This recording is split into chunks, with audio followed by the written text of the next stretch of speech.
Selamat datang di Alur Donghua. Kali ini Mimin akan cerita novel The Crown, Emperor of Eternity. Sebelum mendengarkan, jangan lupa subscribe, like, komen, dan share ya, biar Mimin tambah semangat. Selamat mendengarkan. Melanjutkan episode sebelumnya, bumi terasa bergetar, dan tak lama kemudian, ruang angkasa pun mulai berfluktuasi. Seluruh dunia berguncang hebat, seolah-olah kiamat telah tiba. Chu Guangsheng memandang semua ini dengan ekspresi serius. Matanya berkedip terus-menerus.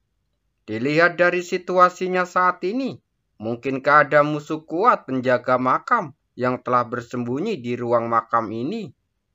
Tepat saat dia tengah bertanya-tanya, ruang di kejauhan itu tiba-tiba terkoyak, dan cahaya merah muda tak berujung menyebar. Bagaikan amukan ombak sungai atau laut menyapu dunia ini. Apakah ini pesona?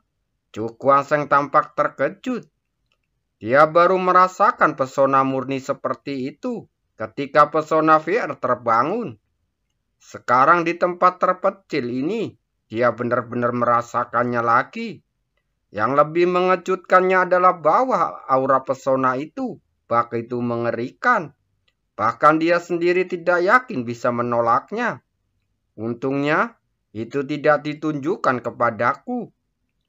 Kalau tidak, aku pun tidak akan tersesat di dalamnya. Chu Guangsheng menghela nafas lega. Pada saat ini, cahaya terang tiba-tiba keluar dari celah angkasa, lalu jatuh di suatu tempat di bawah lembah itu.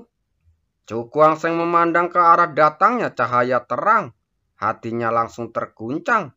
Lalu dia berkata tanpa berpikir, "Tidak, aku harus pergi ke sana untuk melihatnya." Matanya langsung berbinar. Lalu dia meninggalkan puncak yang terisolasi itu, lalu terbang cepat menuju lembah. Saat ini, VR dan yang lainnya sedang menerima peluang di lembah itu. Jika diganggu secara paksa, akan menimbulkan bahaya yang mengerikan. Di lembah itu, semua orang duduk bersila di tanah. Mereka semua mengepalkan tangan, memejamkan mata erat-erat dengan ekspresi serius. Pada saat ini, di atas orang-orang ini, titik-titik cahaya yang tak terhitung jumlahnya tersebar dan menyelimuti mereka. Titik-titik cahaya ini memancarkan fluktuasi yang misterius, seolah-olah mengandung semacam kekuatan aneh.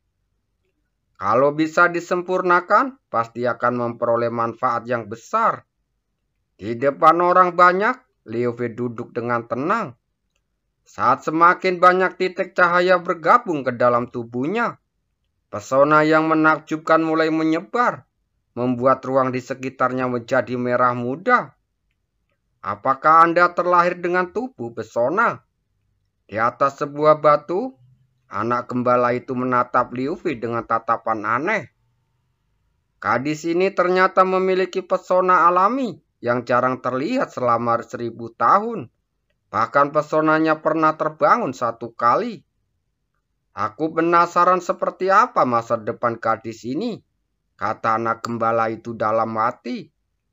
Pesona alami tentu dapat memungkinkan kultivasi seseorang meningkat pesat, mencapai tingkat yang tidak dapat dicapai oleh orang biasa. Namun, segala sesuatu memiliki pro dan kontra. Jika gadis ini menjadi sasaran seseorang yang berniat jahat saat tumbuh dewasa, akan ada konsekuensi yang tidak dapat ditanggungnya. Saat pikiran anak gembala berubah-ubah, dan ruang di kejauhan tiba-tiba berfluktuasi, gelombang udara berhamburan dari langit, dan cahaya merah muda cemerlang menyapu dari jauh. Tentu saja itu membuatnya dia merasa khawatir. Anak gembala itu menggelengkan kepalanya saat mendesah. Sosoknya langsung menghilang di kejauhan, lalu muncul di udara di depan lembah. Anak kecil, apakah muridku ada di sini bersamamu? Suara wanita yang lembut dan menawan datang dari cahaya merah muda yang melonjak. Setelah beberapa saat, cahaya itu menghilang. dan sesosok tubuh ramping muncul. Sosoknya sangat menawan, dengan payudara besar dan pinggang yang begitu ramping, hingga bisa dipegang dengan satu tangan. Ada lengkungan sempurna yang memanjang darinya, seperti buah persik yang matang, yang membuat orang mengeluarkan air liur, dan tidak dapat menahan diri untuk tidak memetik dan memakannya. Parasnya wanita itu pun sangat cantik. Bibirnya sebening kristal giok, hidungnya mungil tapi mancung, serta kulitnya yang putih bersih, sehingga jika terkena sedikit air akan tampak bening, membuat orang yang melihatnya pun tak kuasa untuk berpaling. Namun, yang paling menarik perhatiannya adalah wanita itu.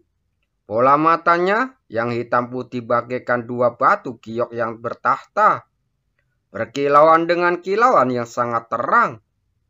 Matanya yang sipit sedikit terangkat ke samping saat berkedip lembut, dibandingkan dengan bulu mata yang panjang, memberikan orang semacam kelincahan dan pesona yang sulit disembunyikan. Orang yang Anda cari tidak ada di sini, kata anak gembala itu dengan wajah tegas. Dilihat dari penampilannya, dia tampaknya mempunyai dendam antara dirinya dan wanita itu. Anak kecil, kau berbohong pada adikmu lagi. Wanita itu melirik ke arah lembah di belakangnya, lalu tersenyum sambil menutup mulutnya. Wajah anak gembala itu langsung berubah, dan dia hampir murka mendengar kata-kata wanita itu. Luo Qianru, jika kau terus membuat masalah di sini, jangan salahkan aku karena bersikap kasar, kata anak gembala mengancam. Aduh, anak kecil itu marah. Penampilan wanita itu yang tersenyum tampak sangat penuh kebencian di mata penjaga makam. Aku di sini untuk menjaga muridku. Kenapa kau hanya duduk di sini dan menyebabkan lebih banyak kesedihan? Katanya dengan senyum di wajahnya. Bocah gembala itu mendengus dingin. Alasan yang bagus sekali. Di mana kamu saat kedua dewa itu menyebabkan kekacauan? Jika kedua dewa itu berhasil pada akhirnya, muridmu mungkin tidak memiliki kehidupan. Luo Qianru mengulurkan jari-jarinya yang ramping seperti batu giok untuk menggulung sehelai rambut hitam yang menjuntai di telinganya, lalu berkata pelan, jika saat itu benar-benar tiba, aku secara alami akan menyelamatkan muridku. Konyol, bocah gembala itu berkata dengan nada mengejek. Jangan kira aku tidak tahu. Ketika kedua dewa itu menyebabkan kekacauan, kau bahkan tidak berani mengeluarkan sedikit pun jejak auramu. Mendengar ini, Luo Qianru sama sekali tidak peduli, malah berkata sambil tersenyum, mereka tidak ingin membunuhku. Mengapa aku harus terlibat dalam air yang berlumpur ini? Setelah mengatakan itu, dia melirik ke arah anak gembala itu lalu melanjutkan. Bukankah kau sudah tinggal di sini selama berapa ratus tahun? Apakah kamu harus melawan gadis kecil sepertiku ini? Wajah anak gembala itu langsung berkedut.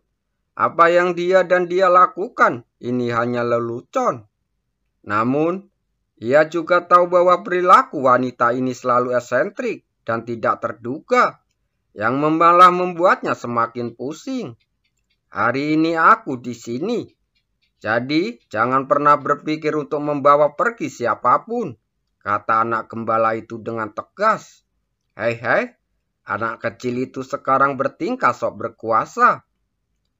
Jangan bersikap sok tahu di depan adikku.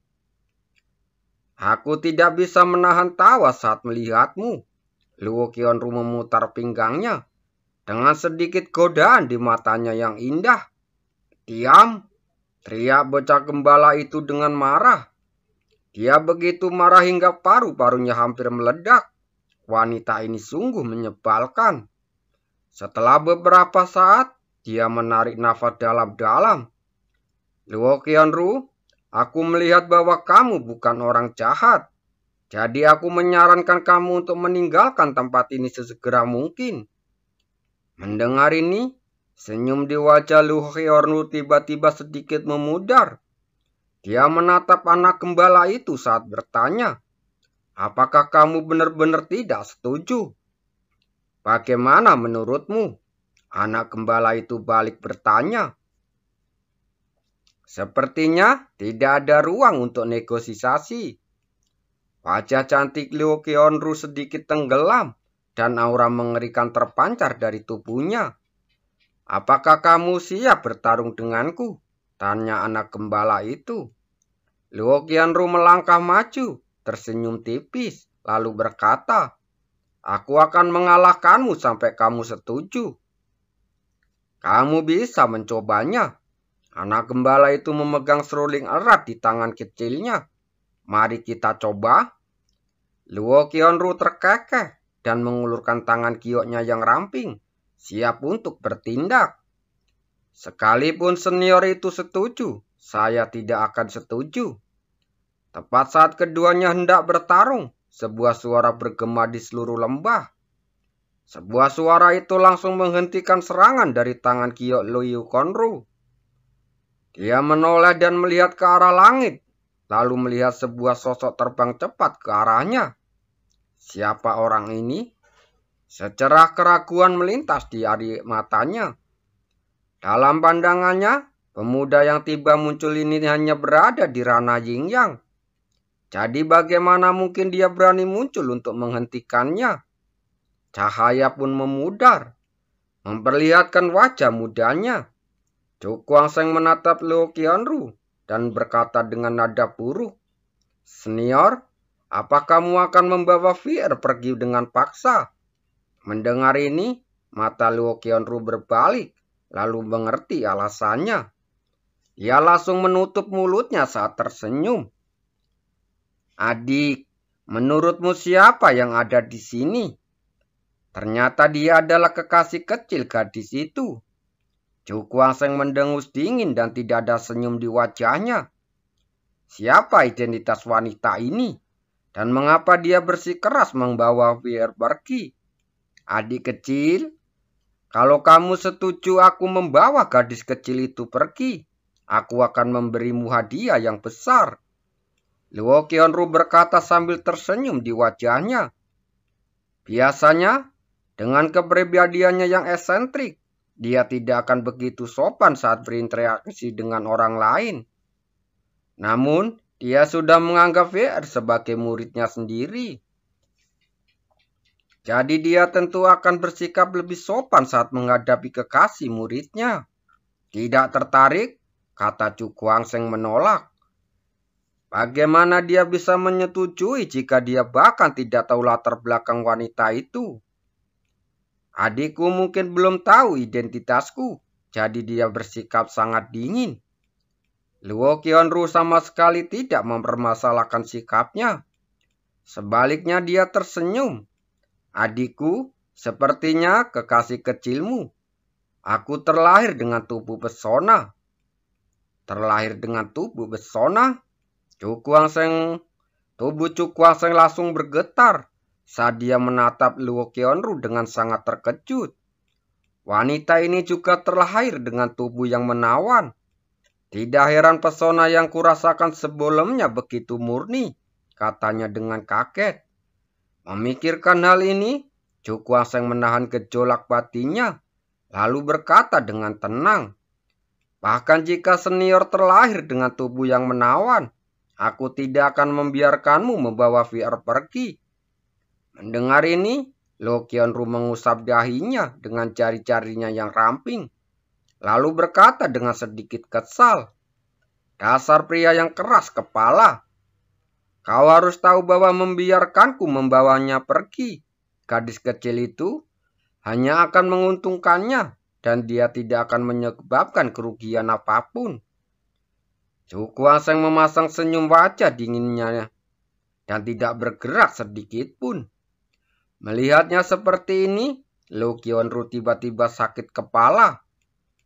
Karena kejadian itu menimpa orang lain hari ini, dia pasti akan menampar wajah orang itu. Tetapi yang paling membuatnya tertekan adalah bahwa orang yang menghentikannya ternyata adalah kekasih muridnya. Tepat ketika suasana sedikit tegang, sinar cahaya tiba-tiba menyapu dari lembah, lalu berhenti di udara. Sangat cepat, Chukwuanseng terkejut dan segera menariknya ke belakang. Apa ini muridku? Luo Qianru menatap Liu Fei sambil tersenyum. Ekspresinya penuh kepuasan. Dia sangat cantik. Mulut Chukwuanseng bergerak-gerak. Wanita ini sungguh ramah. Siapakah yang akan setuju untuk membiarkan Vier menjadi muridku? Siapa orang ini? Liu Fei bertanya dengan bingung saat dia melihat tatapan wanita itu. Chukwuanseng pun menjawabnya. Aku tidak tahu dari mana dia berasal. Begitu orang ini muncul, dia mengaku sebagai gurumu. Guru? Mata indah Liu Fei langsung berbinar dan dia menatap Luo Qianru. Setelah beberapa saat, ekspresinya terkejut lalu dia berkata dengan bingung. Apakah dia juga terlahir dengan tubuh yang pesona? Iya. Chukwuanseng mengangguk. Mendengar ini, ekspresi Liu Fei tiba-tiba berubah. Ini adalah pertama kalinya dia bertemu seseorang dengan tubuh pesona alami yang sama. Gadis kecil, apakah kamu bersedia menjadi muridku? Luo Qianru menatap Liu Fei tanpa melihat orang lain. Liu Fei mengerutkan bibirnya tetapi tidak menjawab. Siapapun yang bertemu orang asing dan memintanya untuk menjadi muridnya akan bersikap waspada. Ketika Luo Qianru melihat penampilan Liu Fei, dia mengalihkan pandangannya yang indah ke arah Chukwuanseng di sampingnya dengan tatapan aneh di matanya. Chukwuanseng menatapnya dengan tatapan waspada. Trik macam apa yang akan dilakukan wanita ini sekarang? Bagaimana kalau kamu bicara dengan kakakmu secara pribadi dulu? Luo Qianru menatap Liu Fei lagi, lalu berkata sambil tersenyum. Vier tidak tertarik. Chukwuanseng langsung menolak dengan tegas. Aku tidak bertanya kepadamu. Luo Qianru mengerutkan bibir merahnya saat menatap Liu Fei. Jangan khawatir, aku tidak akan memaksamu melakukan apapun. Apakah kamu bersedia menjadi muridku atau tidak? Itu sepenuhnya tergantung pada kemampuanmu sendiri. Mendengar perkataan ini, Chukwuanseng hendak membuka mulutnya untuk menolak. Namun pada saat itu juga sebuah tangan giok tiba-tiba terulur dan menutup mulutnya. Saya ingin berbicara dengan senior ini. Liu Fei menatapnya lalu berkata dengan serius. Chukwuanseng mengerutkan kening. Asal-usul orang ini tidak diketahui. Bagaimana jika kamu terburu-buru ke sana dan mengalami bahaya? Gadis kecil, kamu tidak perlu khawatir tentang apapun. Aku di sini hari ini, dan wanita itu tidak akan berani melakukan apapun padamu. Anak gembala pun berkata dengan suara yang dalam. Terima kasih atas perhatianmu, senior. Namun, aku yakin bahwa dengan status saudari ini, dia tidak akan melakukan apapun kepada junior sepertiku, kata Liu Fei sambil tersenyum. Setelah dia selesai berbicara, dia menatap Chukwuanseng, lalu bertanya dengan lembut, apakah tidak apa-apa? Ekspresi Chukwuanseng langsung berubah. Dia menatap penjaga makam dan akhirnya mengangguk. Baiklah, aku menghormati pilihanmu. Melihat dia setuju, Liu Fei melintas lalu muncul di samping Luo Qianru. Kakak, apakah ada yang ingin kau katakan padaku? Tanyanya sambil menatapnya. Luo Qianru melirik yang lain lalu berkata sambil tersenyum. Ada terlalu banyak pria bau di sini. Adik akan membawamu ke tempat lain. Liu Fei pun mengangguk. Semuanya terserah kakak. Mendengar ini, Luo Qianru melambaikan tangannya. dan ruang di sekitarnya langsung berfluktuasi. Kedua sosok itu lenyap dari tempatnya tanpa jejak. Kemana mereka pergi, senior? Wajah Chu Guangsheng langsung berubah, dan dia bertanya dengan gugup. Anak gembala itu tersenyum. Jangan khawatir. Meskipun wanita ini memiliki kepribadian yang aneh, dia tidak pernah menarik kembali kata-katanya. Jadi pacarmu akan baik-baik saja. Mendengar ini, Chu Guangsheng merasa lega. Dia menoleh ke arah anak gembala itu lalu berkata, "Senior, apakah kamu tahu dari mana wanita itu berasal?" Anak gembala itu menggelengkan kepalanya. "Saya tidak tahu asal-usul wanita ini. Saya hanya tahu bahwa dia datang ke sini ratusan tahun yang lalu dan tidak pernah pergi sejak saat itu." Chu Guangsheng mengerutkan kening. Bahkan penjaga makam tidak mengetahui asal-usul wanita ini.